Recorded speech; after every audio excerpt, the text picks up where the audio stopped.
Before we jump into this episode, I want to invite you to join our community to help you become a better steward, scale to billions, and ultimately give more or all of it away. All I want you to do is to click the subscribe button right now. I love your support.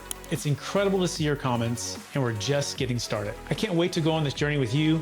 Thank you so much for subscribing. It means. Welcome to the Build It to Billions podcast, where we guide successful entrepreneurs and investors on their journey from millions to billions. We believe that the key to scaling your business and compounding your wealth starts every single day with a mindset practice of stewardship over ownership and applying billionaire biblical principles. Our ultimate goal to help you scale and compound your wealth and life so you can give more or all of it away to help MVPs. Hey, I'm your host today, Brett Swartz. In every episode, we feature some of the world's top entrepreneurs, millionaires, and billionaires. They share their secrets, principles, values, and wisdom, providing each of us with the insights we need to reach to the next level of faith, success, and impact.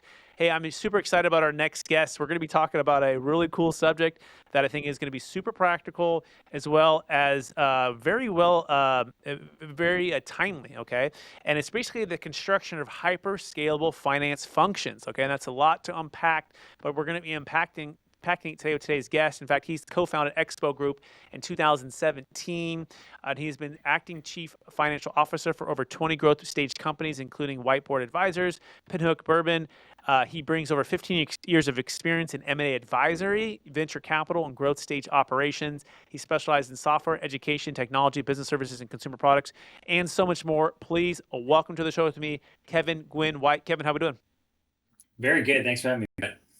Absolutely. And for our listeners getting to know you just for the first time, would you give us just a little bit more about your story and your current focus?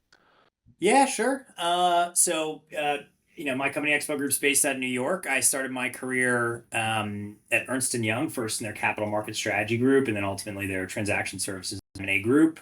Then after working for them for over a decade, started working for a venture capital fund called Rethink Education. They focused mainly on education technology type investments, so selling to higher ed or maybe some corporate learning.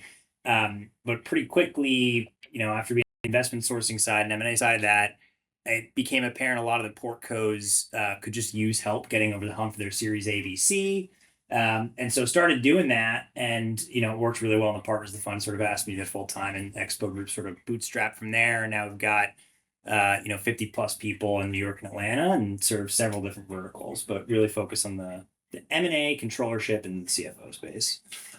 Fantastic. And then today's topic, again, is focusing on the construction of hyper-scalable finance functions. So let's dive right into that topic, which, and the question is this: what's the number one secret to building a hyper-scalable finance functions within our companies? Yeah. So a lot of our clients are growth stage companies. And so what that means, to us is really growth equity focused investments. And so often we have clients that might start at $1 million, and then we're with them through a journey to, 50 million top line. Right. So when that happens, as you can imagine, there's a lot of disruption, a lot of changes in the operations if you're scaling that quickly. And if you kind of get caught in the back foot with some of this stuff, it can be somewhat dangerous. Everyone's probably had an experience or heard about experience where, they were working at some place that was just using Google Sheets for all of their systems for too long, and it started to break down. And so what we find, and we've now put together finance functions for hundreds of different growth stage companies, is really just matching the software tools out there to what the needs of your business are.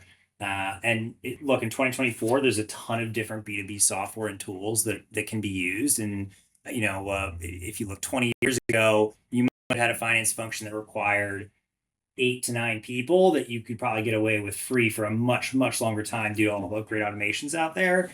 But the real key is trying to understand what sort of the key softwares that are actually a best fit for your company are, and sort of when to implement them, because at the wrong time they can be expensive, but if you give them the right time, it can be incredibly efficient.